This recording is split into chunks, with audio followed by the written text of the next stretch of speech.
Is your pride and joy carrying around more weight than what you think? I'm Jimmy from Core Offroad, and this is Shop Talk, episode number 2.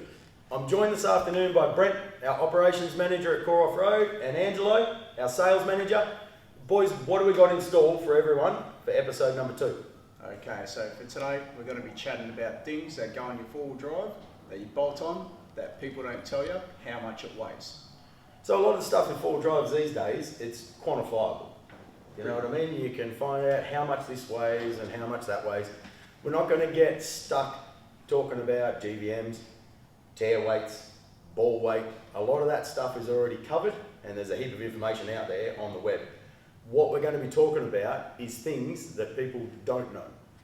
You know, upgrades to tyres, Brent. I know we had Caravan weighing here today again, weighing vehicles that are getting GVM upgrades, and we threw a few other things on the scales. What did we come up with? So we weighed a factory 79 series rim and tyre, which came in at 25.5 kilos to start with. That's at 265 70/16. Then we weighed one of the tyres off our Merlot 79 here, so which is a 295 75/16. That came in at 38 kilos. Big difference, isn't it? 12.5 kilos per tyre. Yeah. And multiply that, you know, most people are carrying 4 on their car and 1 spare, obviously. You know, you're at 62.5 kilo. Adds up pretty quick, doesn't it? So we did the Sandy 79 as well. So those tyres are 37, 12.5, 17s. Yeah. They came in at 55 kilos per tyre. Big difference, isn't it? Yeah. So that's 29.5 kilos over the factory 79 wheel. So for each 37, you're twice as much, over twice as much what a factory 79 wheel and tyre comes in at. It's massive, isn't it? Yeah. Well, times that by 5 and you've got 147 kilos over your factory tyres. Yep.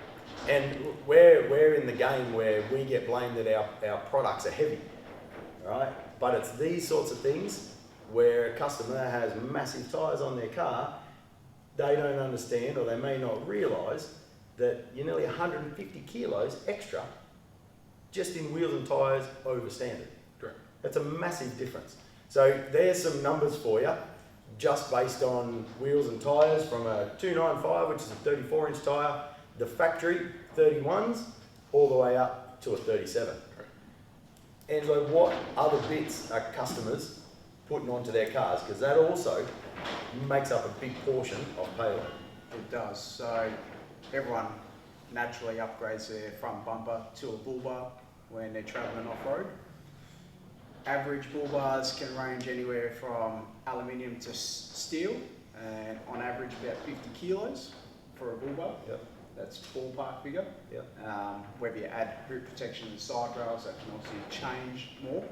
A winch, now not all customers go for a winch, but on average, winches, you can find the specs on a website, but you're talking 37 kilos on average. By the time you include control box, cabling, the rope, steel ropes obviously more. I'm talking about a Dyneema rope. So 37 kilos there. Set of spotlights, set of driving lights is on average about 10 kilos. We've also got rhino rack platform. You've got a roof rack, on average that's about 20 kilos installed. Then you're going to add accessories like max tracks and the brackets to hold them in. Now, a set of max tracks weighs 8 kilos per max tracks. Now, say for instance you do all 4, that's an extra 16 kilos you're adding to the roof and to the car. We also got the roof light bar, which is quite common. There's another 10 kilos, and then say for instance you guys add an awning. Now 270-degree awning is, what are we talking, 25 kilos on average, but can range up even higher depending on the brand. All up, that's another 170 kilos of gross weight you've just added to your payload. So it's massive. So even if you're talking a 79 series, for example, that's running a GVM upgrade, with a bar, a roof rack, even a long-range tank. You know, you throw another long-range tank in there on top of the standard 130 litres, you know, another 40 odd kilos just for the second long-range tank. You know, so once you start adding everything up, you've then got rooftop tents that's going to range anywhere from 70 to 130 kilos You know, on average, if you took it at 90 kilos for a rooftop tent, you're talking over half a ton of just accessories. Now, you start going through, and Brent, you see a lot of vehicles come through the workshop. Yep. Everything from side steps to towing mirrors, everything like that. There's a lot of other bits and pieces that people carry, and to be honest, majority of it they need. True. You know, so a lot of the stuff from our side of things, and a bit of a highlight to our engineering and design team, is to try and make our products as light as possible so the customer can carry more. That's the ultimate goal. Yeah. You know, we say to customers all the time, you won't save 200 kilos in one hit, but you'll save 20 kilos 10 times. And having that theory or that sort of mindset when you are setting up a touring vehicle, it makes a massive difference. Like, we've got some products here from Camp Boss today, like their Boss Ring. Now, I know Jace and the team at Camp Boss have done a hell of a lot of touring, and I could guarantee they all know how much your gear adds up to.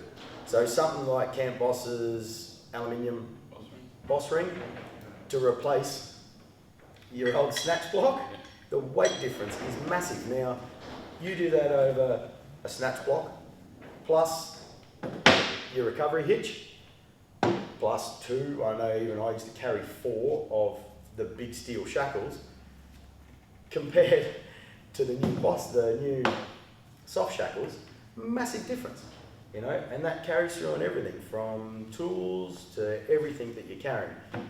When you are setting up a touring vehicle, there's always the old what if items. Do you know what I mean?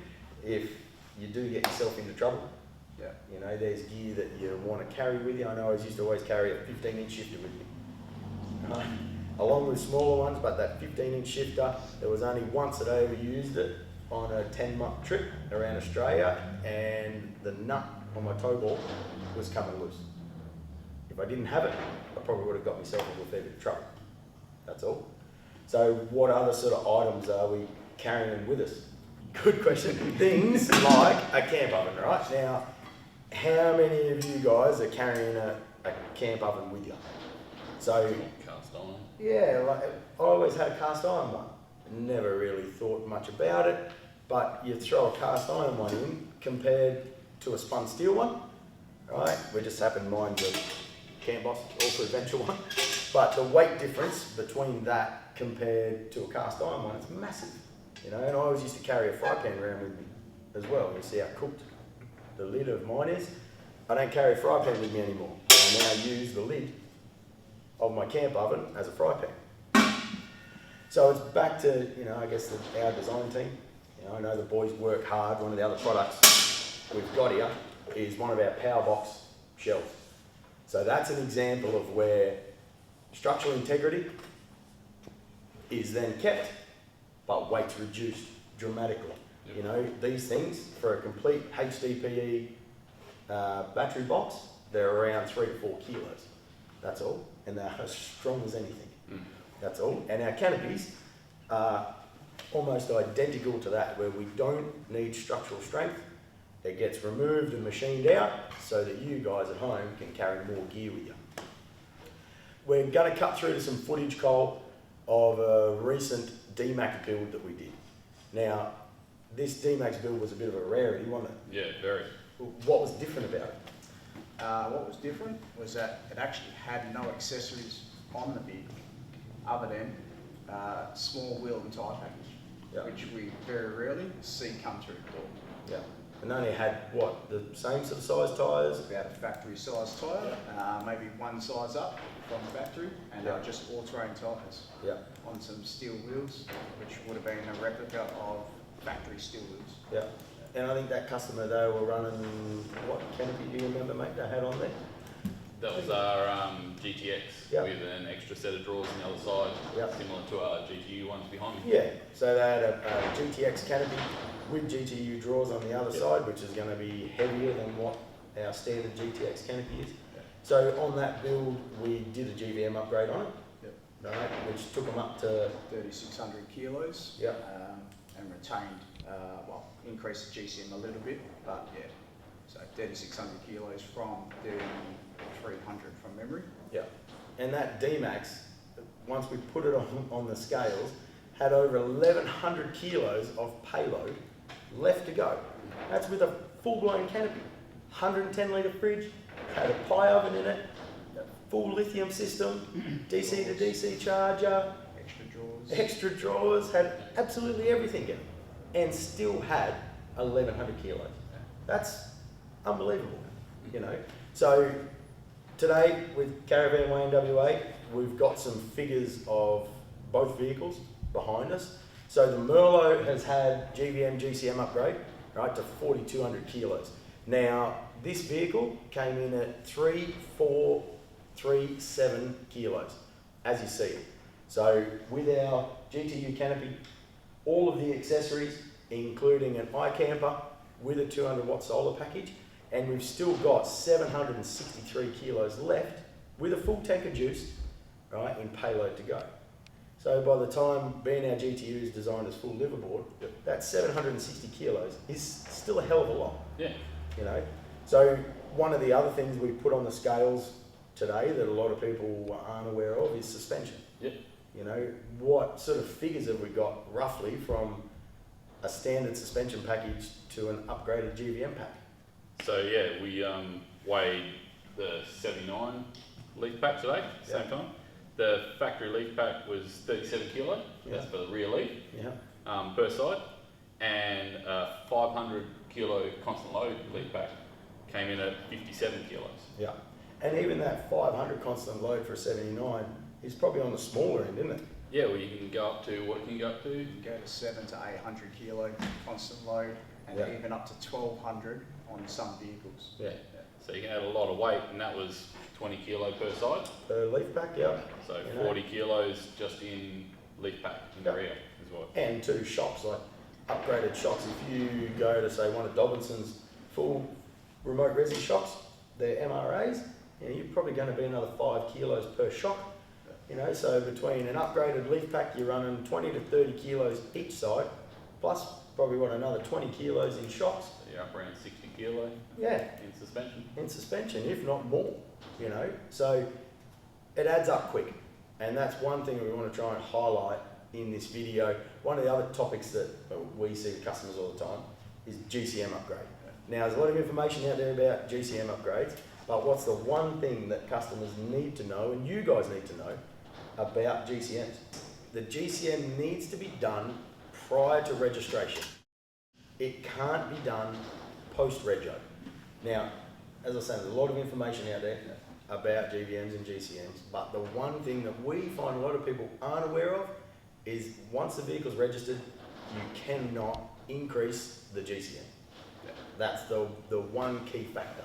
That's all. How many 200 series, 79 series Ranger owners have we had walk through the door and they say, I've just bought a new caravan, I want to increase my GCM. We say, guys, unfortunately you can't. You know, and to see their face, it's devastating. The poor buggers, they've just bought a brand new car, walked out of the dealership, we're on a winner, got our new rig, let's go to Core Offroad and get it decked out.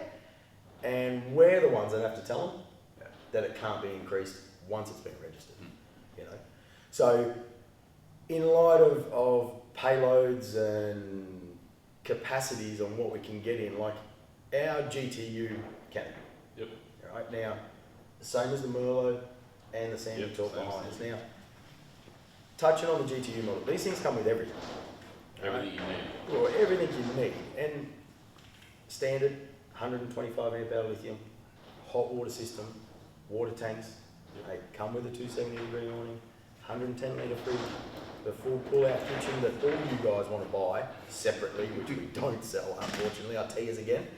We just finished the Perth 4-wheel drive show, and I reckon we could have sold another 600 of them, I reckon. Yeah. A complete canopy that comes with absolutely everything. And what sort of weights are we running for a full chassis mount GTU? Around your 500 kilo mark for a GTU. And that's obviously subject dependent to your electrical system, inverters, battery sizes, extra batteries, all that sort of thing that can be upgraded. But yeah, our stock GTU is around 500 kilos. Like this Merlot 79 that you guys will see cruising around in North Queensland very soon. It's about to go on a truck next week. It's 200 amp hour LiPo, you know, which adds another, say, 10 kilos. Roughly. Yeah, we've got AC charger, all right, 40 amp AC charger. And we've also got inverter, 2000 watt inverter. So even just between them three items, you know, you're going to be talking another sort of 30, 40 kilos added on top. Now, we don't want to steer you away from putting accessories onto your vehicle. What this video is about is awareness to you guys at home that you need to be smart about what you're doing. Get the correct advice from the industry about GVMs, how much your accessories weigh, and team up with a company that actually cares about what your end product is going to be. That's all. If we've had customers, I know we had one customer in New South Wales, he was sending me that much stuff that he wanted to bolt onto his car. I said, mate, you're never going to use it. That's all. Things like a high lift jack, for example. A high lift jack is definitely one of them what if items. You know, and customers say to us, I've got a lifted car with bigger tyres, my standard bottle jack isn't going to work. Taking your 30 kilo tread tracks off the roof, sitting them underneath your diff, and putting your factory bottle jack onto your recovery tracks to distribute the weight, right, is a simple option to carrying a high lift jack. Yeah. You know? There's a lot of other options. What would a high lift jack weigh? Oh, it's got to be 20 kilos. Has to be. Yeah, so there's another Plus the holder. yeah, Yeah. mounts for your roof rack or wherever you're going to put it. Yep. Yep. You know, and it's one thing, it's, you know, even with rooftop tents, you know, add on this. Carry a wall for your awning. You know, we're not trying to steer you away. All we're trying to do is provide awareness about how much some of these items actually weigh. You know? A 6 tyre is one of them too. Yeah. Yeah, 2 spares. Do you need it? Yeah. Where are you going? Is it that remote? Yeah. Who you think another 37? 237 hanging off about carrying another 55 kilos. That's at least nearly 2 cartons of beer. Surely. You know, so if I had the choice of carrying a second 37 and 2 extra cartons of beer, I'd go the 2 extra cartons of beer every day of the week. Yeah. And the 2 cartons of beer would last you to one of your mates with another tyre. With another tyre, definitely. You know, so what we're trying to say is get the right advice, all right? Know and be aware of what you're doing. You know, simple things like tools. You know, one thing we did when Jody, my wife and I, we started to do our lap around Australia, I guess you'd call it. I went to, and I'm happy to tell you this because it's something that you guys might use. I went to the newsagents and I bought little green dots. Right, now we decked out our camper.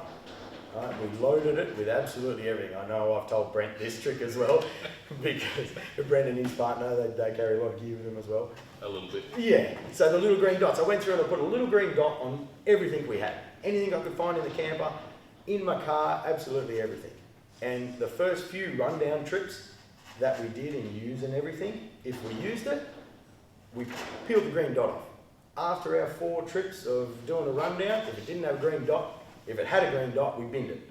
That meant we didn't need it, nor we were going to use it. That's all. And there's still, I'm sure, mate, when you boys are touring around, you're still going to carry them what-if items, like probably your 15-inch shifter, you know what I mean, and things like that. But having the basis of what you do and what you don't need is critical. You know, I had stuff in the general I didn't even know was in there. I remember lifting the box out of it. Yeah. So 4-person lift. yeah. So when we sold the General, I took everything out and I had a redback exhaust box. Yep. I took everything out of the car and put it into this box so we could stick it up on the mezzanine. 2 of us went to lift it and we just ripped the cardboard straight off the end of the box. We couldn't pick it up. We had to get it and tilt it and put the fork tines underneath it. Now, having, I guess, some awareness of that and knowing exactly what's in there, I had stuff in my car that had been in there for 12 months. I didn't even know it was in there. You know, so maybe the green dot idea can help you guys at home and help anyone who's starting to set up their touring vehicle so they're not carrying too much gear around. Cool?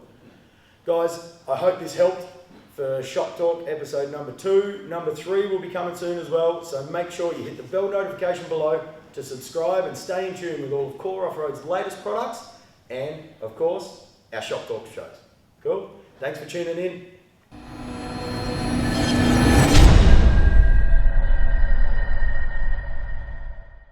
In your own time, Jimmy?